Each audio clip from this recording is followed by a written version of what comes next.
Class is in session. As you prepare to see the new Faces of Death, here's a crash course on the original film. Before viral videos, before the internet, before you could accidentally scroll onto something you really didn't want to see, there was Faces of Death, a film that felt illegal to watch. The original film came out in 1978, directed by John Alan Schwartz, but you won't find his name on it as he used a pseudonym to help sell the idea this was some kind of anonymous clinical documentary. Plus, filmmakers have been known to use pseudonyms to distance themselves from controversial projects. The film is narrated by a calm clinical doctor walking you through the carnage and mixes real footage, accidents, aftermath, archival material with staged scenes created by a full crew, only it never tells you which is which. Moments like the electric chair, animal attacks, and the infamous monkey brain sequence became some of its most talked about scenes. Some footage was purchased from news organizations, captured in morgues, or pulled from other sources. Early versions leaned heavily on real material before adding recreated scenes to give it structure. The filmmakers studied hundreds of hours of real footage and crime scene references to make the staged scenes feel as authentic as possible. But real bodies and aftermath footage do appear. One of the only widely cited unscripted moments is a dead surfer who washed ashore while they were filming nearby, and they kept it in. The film comes out of the Mondo tradition, shock documentaries designed to show you things you weren't supposed to see. And it was marketed exactly like that.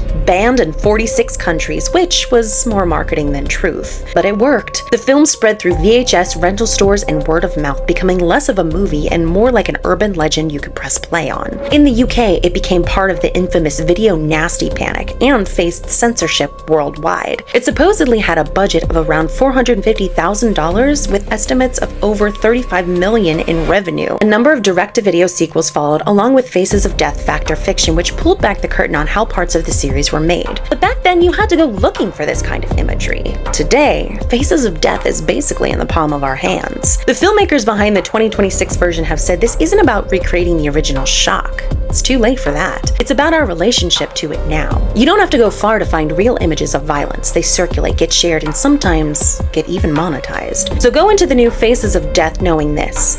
It didn't haunt people because it was the scariest. It haunted them because it made you question what you were watching and why you kept watching it. Now, in the ages of hoax and real violence on our screens, that question feels a lot closer to home. I'm curious what the new film says about us as a society. Not just what we watch, but why we still don't look away.